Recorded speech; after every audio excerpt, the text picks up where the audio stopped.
This channel is supported by TrueFire. TrueFire is an online library of lessons from some of my favourite players. There's thousands of lessons on there. You can use the promo code JNC40 to get 40% off of any of their courses. Right, this has just come back from Jeremy at Garland Guitars. So, this is my oldest surviving guitar. And I basically said to him, can you just do whatever you can to make this better?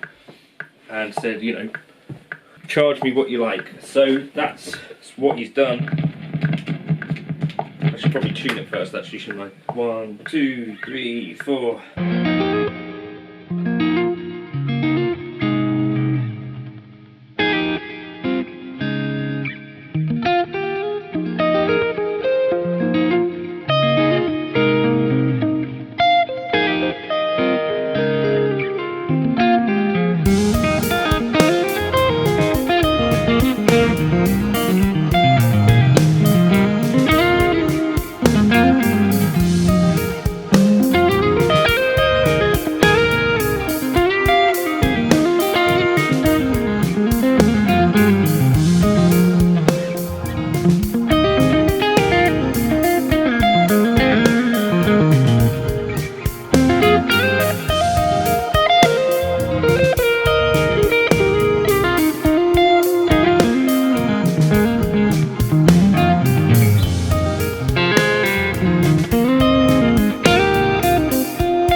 Of course, much of YouTube land is going to be dominated by, you know, new guitars and new guitar days and things like that. And there are actually really useful channels, like I think Crimson Guitars was one of the ones that I used to use when I was doing a little bit of work on my own guitars.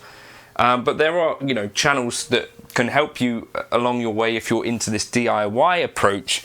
But if you're not, and you do have a guitar, like this was a 10-year-old guitar that I think was playable, but not necessarily optimal. And because I was so impressed with Jeremy from Garland Guitars' work that he'd done on my partscaster Strat, the Twattercaster 2 this was, that I made in 2016, I thought, you know, I can see that there's definite value in this, in taking a guitar that is maybe cheaper. These are parts guitars, you know, cheaper than sort of around the £500 price it cost to make these, and I did, you know, the work myself, and that's why they look like this. But there is something to be said, I think, for building parts casters. Anyway, so if you've got a cheaper guitar that you've had for a while, so, you know, 10 years this work was really due. But it does feel really good in the hand. Even if there's a guitar that you're not quite getting on with,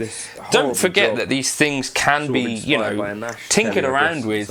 You could even change the neck on this, and that's maybe something that I might consider in the future for this guitar, because it's a little bit on the skinnier side and a 14-inch radius. But anyway, I asked Jeremy, kind of do whatever you can with this guitar.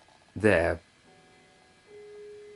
Like, that's getting to the stage where something is needed to do, but of like this neck, which is looks crazy now, but that was at the time, because this already had lacquer on it as well, so I sort of sanded some off, and then that's like vinegar and steel wool, so that's what makes that, and that looks horrible. But other than that, it's like quite a nice telly to play. It's maybe a little bit heavy. Definitely think worth, you know, giving Jeremy a go on guitars. Get him having a look at the frets. Any changes that you think you'd make, go for it. So we've got a string retainer here for the E and the B in a slightly different place, but I think that's partly to avoid it going over the decal that I put there. He's leveled these ferrules and installed them properly.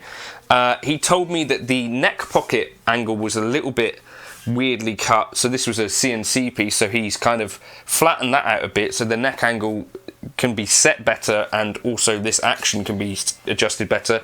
I asked him if he would change this three-way switch, or change in this three-way switch. It was a four-way before, and a fret dress. And I think he may have also rolled the fretboard edges.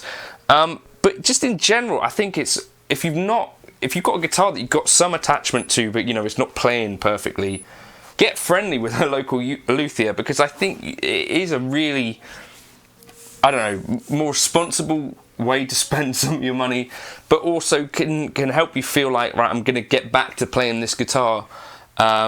You know, smoother frets that have been nicely freshly polished, and as I say, I think the interval with which you do this sort of thing does matter. Like, this is not an every year sort of thing unless you were playing the guitar an awful lot. It's also sanded this back a bit so it looks a little bit less drastic and better, I think, than it did before. Ferrules sunk properly. Fretboard edges tidier, as well as obviously the frets are now very tidily dressed, and he's given it a general clean on a three-way here instead. Overall, very, very happy with how that's turned out.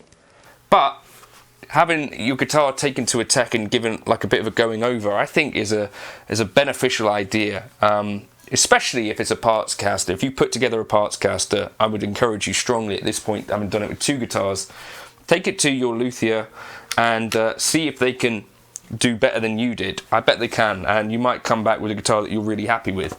Anyway, that's the Twatcaster. K-line pickups, signature T's I think they're called, a Mighty Mite neck, 14-inch radius with a Nirvana nut, kind of skinny, a bit like a Player 2.